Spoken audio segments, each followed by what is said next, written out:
Put God first. Put God first in everything you do.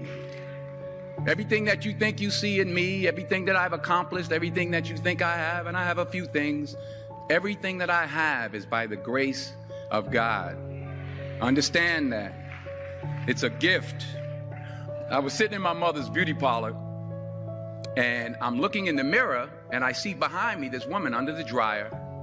And every time I looked up, she was looking at me, just looking me in the eye. And I didn't know who she was, and I said, she said, somebody give me a pen, give me a pencil. I have a prophecy.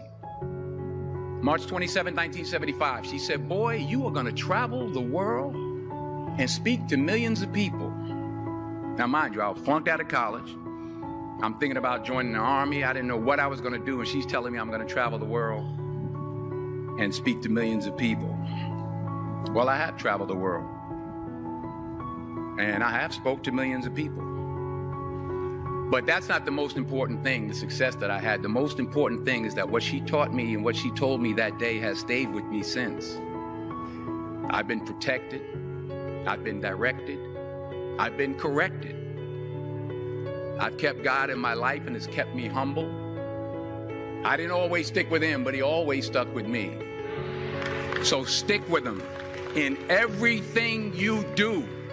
If you think you want to do what you think I've done, then do what I've done and stick with God. Number 2, fail big. That's right. Fail big. Today's the beginning of the rest of your life, and it can be very frightening. It's a new world out there. It's a mean world out there, and you only live once. So do what you feel passionate about. Take chances. But don't be afraid to go outside the box. Don't be afraid to think outside the box. Don't be afraid to fail big, to dream big. But remember, dreams without goals are just dreams. And they ultimately fuel disappointment. So have dreams, but have goals. And understand that to achieve these goals, you must apply discipline and consistency.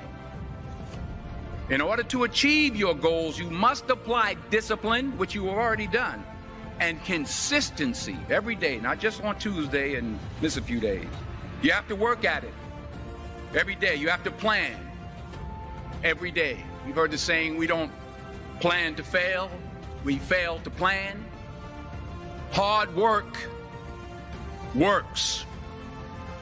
Working really hard is what successful people do. Remember that. Just because you're doing a lot more doesn't mean you're getting a lot more done.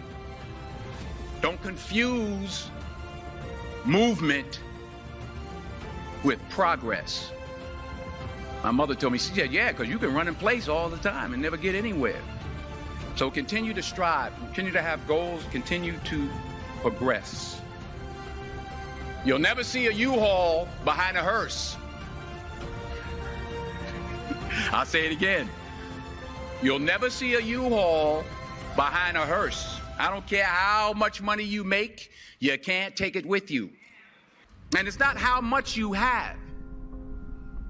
It's what you do with what you have. We all have different talents. Some of you will be doctors, some lawyers, some scientists, some educators, some nurses. The most selfish thing you can do in this world is help someone else. Why is it selfish? Because the gratification, the goodness that comes to you, the good feeling that I get from helping others, nothing's better than that. Nothing's better than that. Not jewelry, not big house I have, not the cars, but it's the joy. That's where the joy is, in helping others. That's where the success is, in helping others. Finally, I pray that you put your slippers way under the bed tonight. so that when you wake up in the morning, you have to get on your knees to reach them. And while you're down there, say thank you for grace. Thank you for mercy. Thank you for understanding. Thank you for wisdom. Thank you for parents. Thank you for love. Thank you for kindness. Thank you for humility. Thank you for peace. Thank you for prosperity. Say thank you in advance for what's already yours. That's how I live my life. That's why I am, one of the reasons why I am today. Say thank you in advance for what is already yours. True desire in the heart for anything good is God's proof to you, sent beforehand to indicate that it's yours already. I'll say it again. True desire in the heart, that itch that you have, whatever it is you want to do, that thing that you want to do to help others and to grow and to make money, that desire, that itch, that's God's proof to you, sent beforehand already to indicate that it's yours. And anything you want good, you can have. So claim it. Work hard to get it. When you get it, reach back. Pull someone else up. Each one, teach one. Don't just aspire to make a living. Aspire to make a difference.